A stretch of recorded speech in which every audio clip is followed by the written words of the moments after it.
ఏం రాహుల్? అమెజాన్ కి already 3 data సెంటర్లు ఉన్నాయి. ఇప్పుడు మళ్ళీ రెండు డేటా సెంటర్ పెడతామంటున్నారు. అక్కడ డబ్బు ఉంటుంది. వాళ్ళకు ప్రపంచంలో అతిపెద్ద కార్పొరేట్ బిల్డింగ్ ఇక్కడ ఉన్నది. వాళ్ళకి డెడికేటెడ్ ఎయిర్ నెట్వర్క్ ఉన్నది. అమెజాన్ కి ఒక కంపెనీకి ఇంకా ఫేవర్స్ అవసరం అలా ఇంకా వాళ్ళకు ఇంకా రిక్వైర్మెంట్ ఉన్నదా ఇక్కడ హైదరాబాద్ ఆల్రెడీ ఫంక్షనింగ్. నీ అభిప్రాయమా వాళ్ళ అభిప్రాయమా? రాహుల్ వద్దంటావా పెట్టుబడి? ఇప్పుడు ఒక న్యూస్ ఛానల్ ఉందనుకో, రెండో న్యూస్ ఛానల్ వద్దని నిషేధిస్తావా? పొటెన్షియల్ ఉంటేనే పెట్టుబడి. వ్యాపారస్తుడు వ్యాపారం లాభసాటిగా ఉంటేనే పెడతారు. రాహుల్ని చూసి మొహమాట వాడి పెట్టుబడులు ఎవరు పెట్టరు. మొహమాటానికి వస్తే కాఫీ దాయిపిస్తారు తప్ప పెట్టుబడులు పెట్టరు. ఈరోజు మన ప్రభుత్వం యొక్క విధానాలు, ఈరోజు ఎనర్జీలో మనం తీసుకొచ్చిన ఓపెన్ యాక్సెస్ విధానం, ఈరోజు డేటా సెంటర్స్ని ఎక్కువ ఆకర్షించడం, దాదాపుగా డేటా సెంటర్స్కి రిలేటెడ్లో 1,00,000 కోట్ల రూపాయల పెట్టుబడులు ఎందుకు వచ్చినాయంటే గత ప్రభుత్వం యొక్క విద్యుత్ విధి విధానాలు, మా ప్రభుత్వం వచ్చిన తర్వాత తీసుకొచ్చిన ఎనర్జీ పాలసీతోని ఈరోజు మనం పెట్టుబడులను ఆకర్షించినాము. ఎప్పుడు కూడా పెట్టుబడులు ఆయా రాష్ట్ర ప్రభుత్వాల యొక్క విధి విధానాలను బట్టి పెట్టుబడులు వస్తాయి. ఈరోజు మనం తీసుకొచ్చిన ఎనర్జీ పాలసీ వల్ల మనం మ్యాక్సిమం ఇన్వెస్ట్మెంట్స్ని అట్రాక్ట్ చేయగలిగినాం. అంటే మన ప్రభుత్వము వాళ్ళ పెట్టుబడులకు అవసరమైన అనుమతుల విషయంలో తీసుకొచ్చిన సరళీకృత విధానాల వల్ల వాళ్ళు ఈరోజు మన పెట్టుబడులు ఇచ్చిండ్రు. అమెజాన్ గొప్పదని నువ్వే అంటావు, ఇక్కడ ఉందని నువ్వే అంటావు. 60,000 పెట్టుబడులు పెడతా అంటే మాత్రం నువ్వు బాధపడతావు. ఎందుకు? నువ్వంటే అదే నీ వెనకాల ఉన్నాయి ఆయన గురించి, నువ్వంటే నువ్వు కాదు.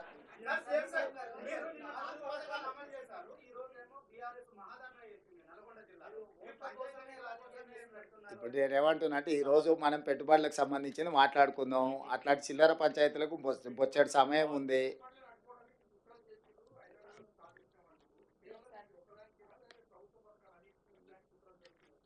అది ఇక నువ్వు చెప్పాలి, నువ్వు విచారం. ఎందుకంటే నిర్మాణం మేము దేశంలో లేము. ఏమేమి జరిగిందో మొత్తం వివరాలు మీరు చెప్పండి. చెప్తే దాన్ని బట్టి నిర్ణయం. ఎస్ సారీ,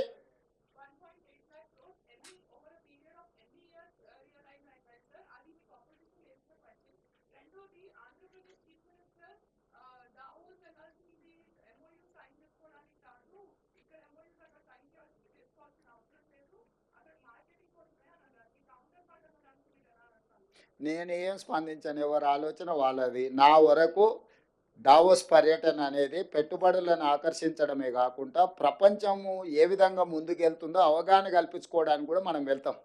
అన్ని విషయాలు మనకు తెలియని విషయాలను తెలుసుకోవడం అనేది, మానవుడి యొక్క పరిజ్ఞానం పెంచుకోవడం అనేది అది minimum sense and common sense. We have applied our common sense. అక్కడికి వస్తే ప్రపంచ దేశంలో అభివృద్ధి చెందిన సంస్థలతో పాటు ఇతర దేశాల యొక్క విధి విధానాలు, వాళ్ళ పాలసీలు కూడా మనకు అర్థమవుతాయి ఇంటరాక్షన్స్ తోటి. ఎందుకు ఫోరంలలో పోయి మన గురించి ప్రమోట్ చేస్తాం? అసలు చాలా దేశాలకు ఇక్కడ ఏమి విధి విధానాలు ఉన్నాయో తెలవడానికి అవకాశం లేదు. అందుకే మన విధి విధానాలు ఆ ఇంటర్నేషనల్ ఫోరమ్స్ మీద మనం ఎక్స్ప్లెయిన్ చేసినాం.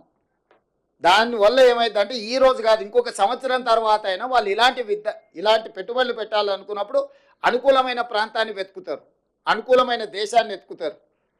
సో నేను క్లియర్గా ప్లాట్ఫామ్ మీద చెప్పిన, ఇప్పుడు ఇతర దేశాలు, చైనాలో పెట్టుబడులు పెట్టిన దేశాలన్నీ కూడా ఇంక్లూడింగ్ యునైటెడ్ స్టేట్స్ ఆఫ్ అమెరికాతో సహా, సౌత్ కొరియా లాంటి దేశాలు, చాలా దేశాలు చైనా +1 కంట్రీ కోసం వెతుకుతున్నారు. కోవిడ్ వచ్చిన తర్వాత చైనాలో పెట్టిన పెట్టుబడులు, చైనా నుంచి జరుగుతున్న ఎగబోతుల మీద తీవ్రమైన ప్రభావం చూపించింది.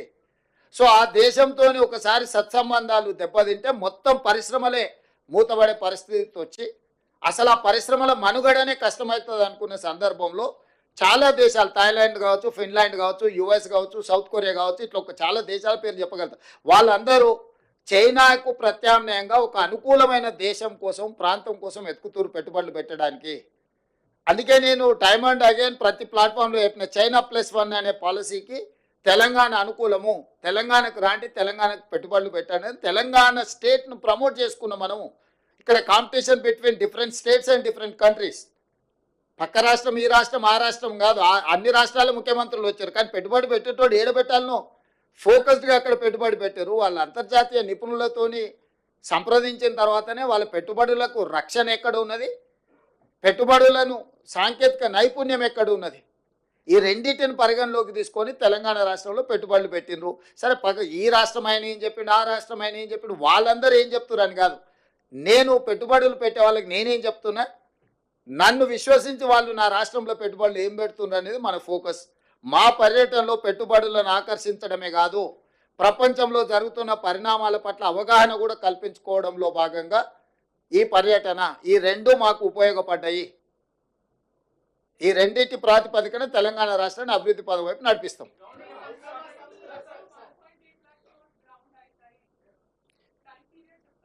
ఆ ప్రాజెక్ట్ రిపోర్ట్లని ఈచ్ అండ్ ఎవ్రీ ప్రాజెక్ట్కి దాని నేచరు, దాని యొక్క అవసరాన్ని బట్టి ఉంటుంది. ఓ దగ్గర ల్యాండ్ అవసరం ఉంటుంది, ఒక దగ్గర పర్మిషన్ అవసరం ఉంటుంది, ఇంకొక దగ్గర టెక్నాలజీ ట్రాన్స్ఫర్ చేసుకోవాల్సిన అవసరం ఉంటుంది, ఓ దగ్గర అంటే మెషిన్స్ ఇంపోర్ట్ చేసుకునే అవసరం ఉంటుంది.